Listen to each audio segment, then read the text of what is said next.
আপনার নাম কিন্তু রহমান। আল্লাহ আপনার মায়া দয়া বেশি, আপনার মায়া দয়া পাওয়ার কারণে আমরা কিন্তু গুনাহ করেছি। আপনি যদি মহব্বত কম করতেন এত গুনাহ করতাম না, বেশি মায়া করছেন গো। আপনার মায়া দয়া পাইয়া মনে যেমনে চাই এমনি চলেছি, জিন্দেগিটাকে বরবাদ করে ফেলেছি। আল্লাহ জাহান্নামের আগুন সহ্য করার ক্ষমতা তো নাই গো মালিক। দুনিয়ার আগুনে ধরা যায় না, জাহান্নামের আগুন কেমনে ধরব? আল্লাহ সমস্ত গুনার উপরে আমি লজ্জিত হয়ে গেলাম। নুজুলে রহমতের সময়, দোয়া কবুলের সময় আল্লাহ তোমার দরবারে ভিক্ষুকের মতো দাঁড়াইছি। মালিক গুনার দিকে তাকাইলে মাপের আশা নাই, তোমার রহমতের দিকে তাকাইয়া মাফ করে দাও।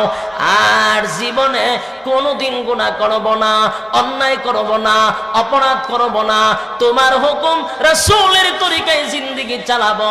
এইভাবে যদি কোনো বান্দা বান্দি আল্লাহর দরবারে দুটা চোখের পানি ফেলাইয়া কান্না শুরু করে, আল্লাহ বলেন আমার রহমতের মধ্যে জোশ উঠে যায় রে। আমি আল্লাহ বান্দার চোখের পানি বরদাস্ত করতে পারি না।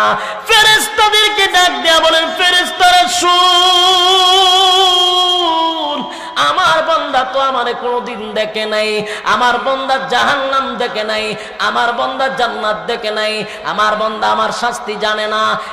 এরপরও আমার কথাগুলি শুই না জাহান্নামের ভয়ে কান্দে, জাহান্নামের ভয়ে কান্দে, জান্নাতের আশায় বান্দা কান্দে।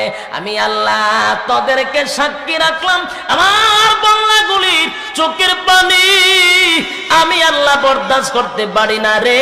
আমার বান্দা যখন চোখের পানি ছেড়ে দিল, আমি আল্লাহ বরদাস্ত করতে পারি না। আমি ওয়াদা দিলাম,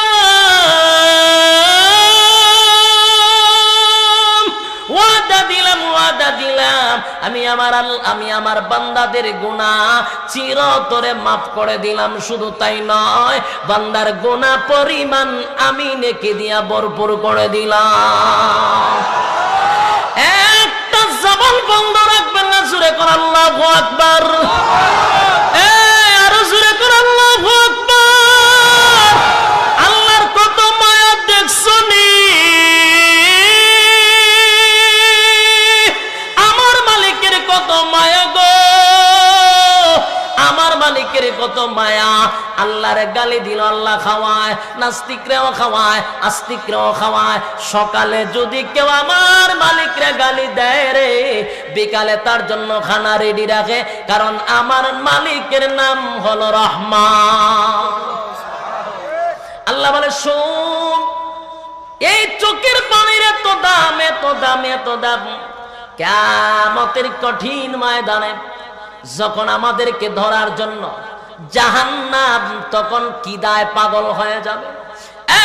জাহান্নামীদেরকে জাহান্নাম ধরার জন্য পাগল পাগল হয়ে যাবে। চিৎকার দিয়া বলবে, মালিক আমার পেটে বড় কিদা, জাহান্নামীদেরকে আমার পেটের ভিতরে দিয়ে আমার কিদা নিবারণ করো। ৭০,০০০ ফেরেশতারা জাহান্নামের মধ্যে শিকল লাগায়া ধরে রাখবে। এক একটা শিকলে আরো ৭০ কইরা দৌড়া, এইভাবে শিকলে ধরে রাখবে, কিন্তু জাহান্নামকে আটকাইতে পারবে না। এমন ভাবে হুঙ্কার দিতে থাকবে, জাহান্নামীরা ভয়ে তরতর করতে থাকবে।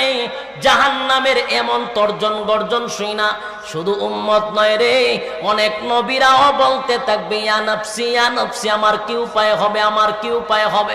জাহান্নামের তর্জন গর্জনে গোটা জাহান্নামীরা নয়, অনেক পয়গম্বররা পর্যন্ত ভয় পাইব আর আল্লাহর কাছে সাহায্য চাইতে থাকবে। আল্লাহর নবী বলেন, জাহান্নাম এমন ভাবে শুরু করবে, তখন আল্লাহ রাব্বুল আলামিন বলেন একটা কুদরতি ভাবে পানি ছিটায়া দেওয়া হবে। ওই পানিটা দেওয়ার সাথে সাথে জাহান্নাম সাথে সাথে শান্ত হয়ে যাবে, জাহান্নাম চুপ হয়ে যাবে, তর্জন গর্জন বন্ধ হয়ে যাবে। সাহাবায়ে কেরাম জিজ্ঞাসা করলাম, ওগো নবীজি কেমন পানি গো? এটা কি জমজমের পানি নাকি হাউজে কাউসারের পানি নাকি? আল্লাহর নবী বলেন, না সাবিরা না, এটা জমজমের পানি না, হাউজে কাউসারের পানি না, এই পানিটা হলো আমার গুনাহগার উম্মতের চোখের পানি। একটা জবান বন্ধ রাখবেন না সুবহান। আরে যুবক ভাই, এই জন্য আমি আপনাদের কাছে বলবো, আমি আপনাদের কাছে বিনয়ের সাথে বলি, একেবারে বিনয়ের দাবিতে বলি, যুবক যারা আছেন, বৃদ্ধ না, এখনকার জেনারেশন যারা আছেন, আপনাদের কাছে বলি, যুবক ভাইরা আমার, এই যৌবন কাল কিন্তু বেশি দিন থাকবে না। এরা নদীর জোয়ার সব সময় থাকে না, নদীর বাটা হয়নি, কথা কই না? নদীর কিন্তু বাটা আছে রে, সব সময় নদীর জোয়ার থাকে না, নদীরও বাটা আছে। ক্ষমতা সব সময় থাকে না, ক্ষমতার অপব্যবহার করা যাবে না। যৌবন সব সময় থাকে না, যৌবনেরও বাটা পরে, কথা কোন ঠিক নেই? যুবক ভাইরা আমার, একটা সময় আমার চুলগুলি কালো ছিল, এমন একটা সময় আসবে রে, দেখা গেল আমার চুলগুলি কালো থেকে সাদা হয়ে গেছে। সিগনাল। যুবক ভাই, বালিশের সঙ্গে মাথা লাগাইয়া একটু চিন্তা করে দেখবেন, মালিশের সঙ্গে মাথা লাগাইয়া চিন্তা করে দেখবেন, চুলগুলি কালো ছিল, এখন দেখা যায় চুলগুলি সাদা হয়ে গেছে। কিসের সিগন্যাল মারলো? দাঁতগুলি শক্ত ছিল, এখন লড়াচড়া করে। কিসের সিগন্যাল মারলো রে? আমার চামড়ার মধ্যে গ্লেজ মারতে এখন চামড়া ডিল হয়ে গেছে। কিসের লক্ষণ? শরীরের মধ্যে একটা সময় শক্তি ছিল, এখন হাঁটতে পারি না, লাঠি দিয়া হাঁটতে হয়, এমন অবস্থা শুরু হয়ে গেল। একটা সময় আমি বাহাদুরি দেখাইছি, ক্ষমতার বাহাদুরি, শরীরের বাহাদুরি, কথা কম, এখন আর শরীর চলে না। সাউন্ডটা কমাইতেছেন কেন? এই কথাগুলি কি বিরক্ত লাগতেছে? ছাইরা দিতাম। যুবক ভাই, হীরার চেয়েও দামি কথাগুলি বালিশের সঙ্গে মাথা লাগাইয়া রাত্রের বেলা ঘুমানোর সময় শুনবেন। প্রতিদিন ঘুমা 1 ঘন্টা কি আজকে দিনের জন্য দেওয়া যায় না? কথা কই না দি? হয়তোবা আজকের এই মাহফিল নাজাতের জন্য ফয়সালা হয়ে যেতে পারে। হয়তো আজকের এই মাহফিলে কারো দিলের পরিবর্তন আল্লাহ করে দিতে পারে।